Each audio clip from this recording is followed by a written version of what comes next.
water tension. And what it'll do, you gotta be really gentle. I don't know if you can see that, but I'm not putting any force on it, and it is wanting to grab.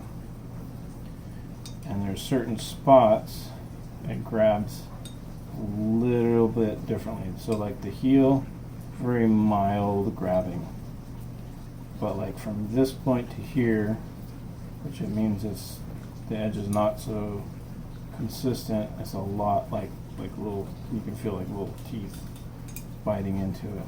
And so by using the that Dawn dish soap, it's almost like you're running it underwater. But the thing I found with running water, it lacks that cushion you get with using the dish soap.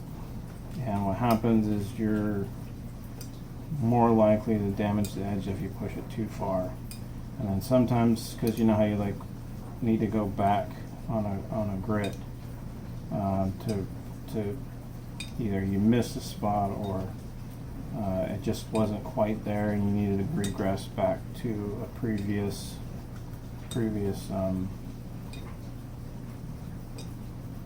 scratch pattern, deeper scratch pattern. What I find with this is it helps, especially with using an arc.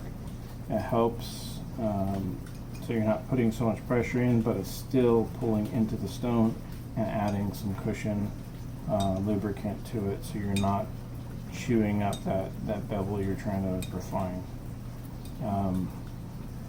And the same with this is you want it to, you feel like it's skipping a little bit, that means your bevel is not consistent enough yet. And this is like weight of the razor, I'm just basically guiding it. Sometimes there'll be a little bit of pressure when I try working in specific areas like this. And then changing the direction of the scratch pattern will help, but this is really wanting to bite into the stone. So you want to be careful, not add too much pressure to it. And then if it bites too much, you just add a little bit of dilution and not dilute it with water, and that'll push it off, take it off the stone. You'll do more hydroplaning then, but you still want to have that feather light touch, so you can feel where that bevel is wanting to catch. You don't have that consistent scratch pattern. Basically, you have high points. Like, it's not a smooth, flat surface. You have variations and whatnot.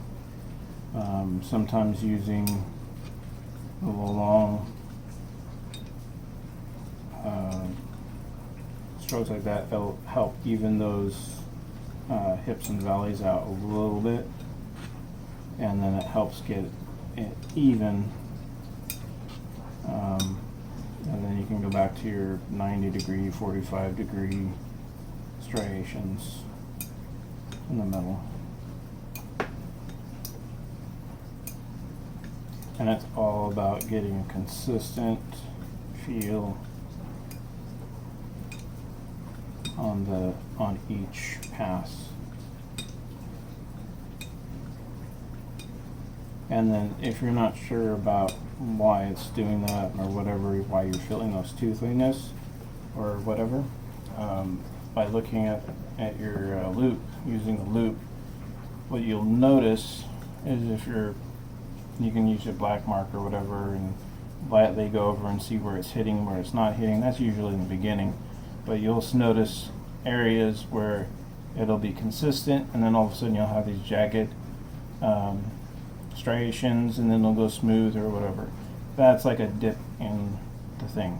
And you notice those areas before it and after it are with grabbing, and after you wear those 2 points down, you'll get a consistent draw between them. And these are just observations that I've noticed that they correlate for me. You can figure out your own way of doing it and figuring it out. That's just how learning works, and how you apply what you're feeling here on the stone with what you're seeing. And what you often feel, like your skin is like super sensitive to different textures and whatnot. So that's the fascinating thing about the stone, is your skin will tell you, oh, that was an arc stone, or that's a Thuringian, or that's a conical, or whatever. Not just the sound, but the texture. Is quite amazing that your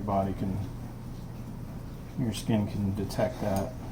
And that's what the brilliance of honing your own razors, or if you don't have that ability, just being able to have someone that does have those stones to be able to try that out and get that sensation that you won't get from a machine that's running man-made particles on it and thinning it out and then adding extra coatings to make it smoother so it's not so abrasive to the skin and uncomfortable.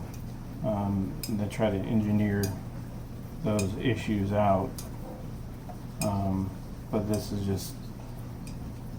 just straightforward, doing it yourself. It's just absolutely fantastic, and able to make your own razors cut the way you want it. So this is feeling pretty good. So I'm gonna test it real quick on this. And this is just the weight of the razor. Like, if you see how I'm just holding it and just going in. You hear a little bit of like that, but you won't get rid of that until this polishing side.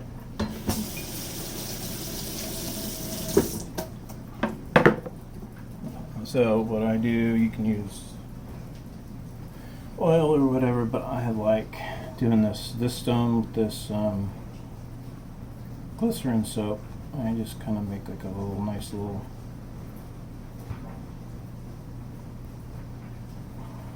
slurry of it, but it'll froth up a little bit. But this just really helps polish out those imperfections.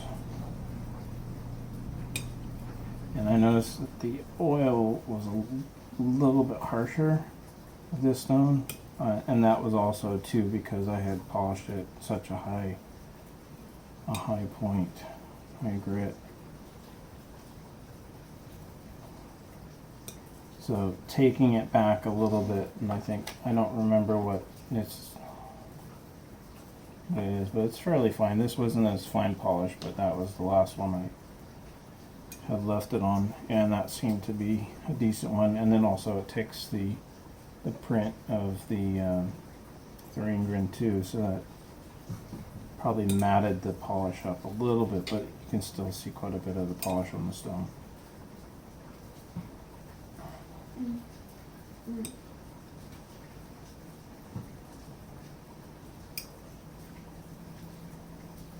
And here with the using the soap, you take away that sensation. It's like holding on oil. You take that away, but that's why it's important to get those sensations taken care of before the feedback before you move on to this stage, because you will be missing that feedback if your bevel is not consistent with the striations. Because this is basically the finishing stage of it. So it just won't shave properly in one spot or the other. So this is the last little bit, and I'm gonna have a look at it in a second, see what it's doing with the polish.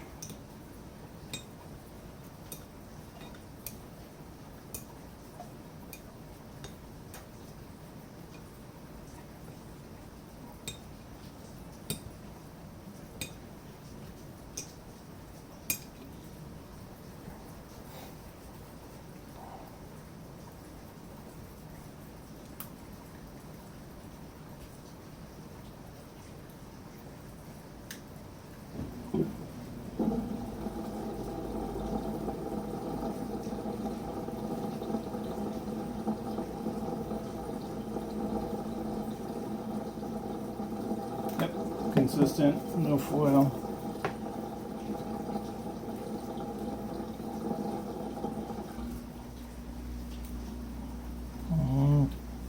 Not a smooth there, so let's delete this a little bit.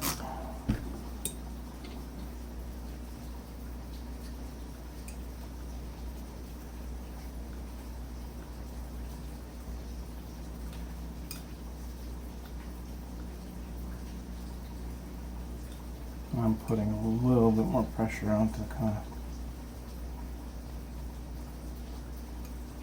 get a little bit more polish on there.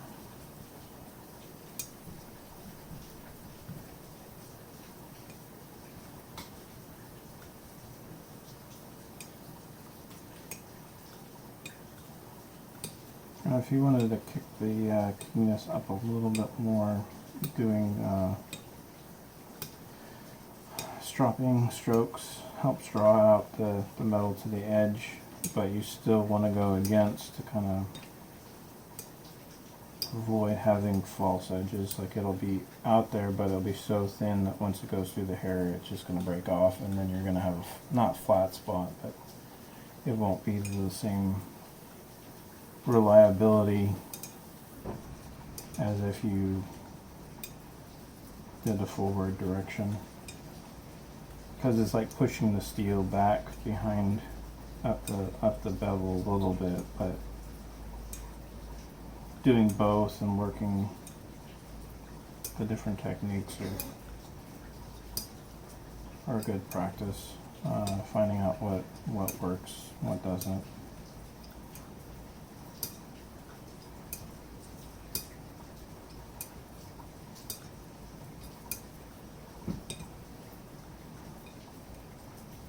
And I'm not focusing like flat on the stone like this and just going like this. I'm rolling my pressure on both sides.